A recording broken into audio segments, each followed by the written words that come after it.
ارشاد فرمایا الا انبئکم، کیا میں تمہیں خبر نہ دوں بے اکبر الکبائر، جو بڑے بڑے گناہ ہیں ان کی۔ وہ ہمہ تن گوش ہو گئے کہ جی حضور ارشاد کیجئے۔ تو آقا کریم نے جو پہلی بات ارشاد فرمائی الاشراک باللہ، اللہ کے ساتھ کسی کو شریک ٹھہرانا ہے، اس کی ذات میں، اس کی صفات میں، اس کے افعال میں کوئی شریک نہیں، وہ وحدہ لا شریک ہے۔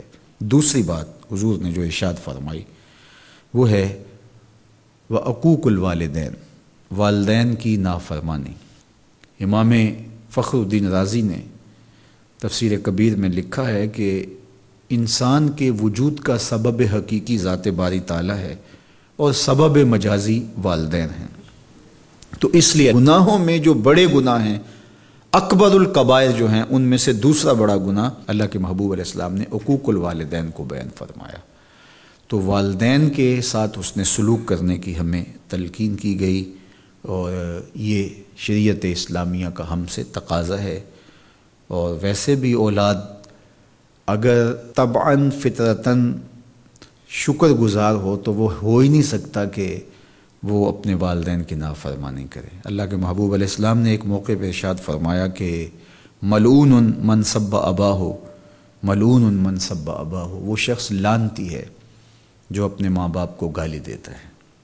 تو کتنی سخت مذمت کی گئی اس شخص کی جو والدین کی نافرمانی کرتا ہے۔ ایک موقع پہ حضور علیہ السلام نے فرمایا رغم انفن ثم رغم انفن ثم رغم انفن، 3 مرتبہ فرمایا۔ اس شخص کی ناک خاک آلود ہو، پھر اس کی ناک خاک آلود ہو، پھر تیسری مرتبہ فرمایا اس شخص کی ناک خاک آلود ہو۔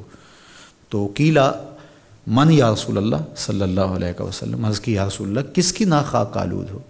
تو آقا کریم علیہ السلام نے فرمایا من ادرک ابویہ عند الکبر احدہما او کلیہما فلم يدخل الجنہ، جس نے والدین کو، ایک کو یا دونوں کو، بڑھاپے میں پایا اور جنت میں داخل نہ ہو سکا، اس شخص کی ناک خاک آلود ہو۔ اور یہ تیسری بات ارشاد فرمانے سے قبل حضور نے تکیہ چھوڑ دیا تھا۔ حضور ٹیک لگائے تشریف فرما تھے، لیکن جب حضور یہ بات ارشاد فرمانے لگے فجلس وکان متکئا، تو حضور بیٹھ گئے اور حضور نے تکیہ چھوڑ دیا، اور حضور نے فرمایا الا وقول الزور، سن لو، تیسری چیز جھوٹی بات کرنا ہے، جھوٹ بولنا ہے۔ تو یہ ہے اللہ کے محبوب علیہ الصلاۃ والسلام کا سخت تاکید کرنا جھوٹ سے اپنی امت کو بچانے کے لیے۔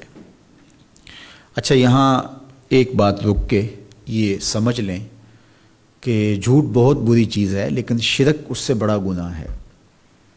تو اس کی تاکید اتنی زیادہ کیوں کی؟ حضور نے ٹیک چھوڑ دی اور آقا کریم علیہ السلام بار بار ارشاد فرماتے رہے۔ تو اس کی وجہ یہ ہے کہ شرک کو بڑا گناہ سارے سمجھتے ہیں۔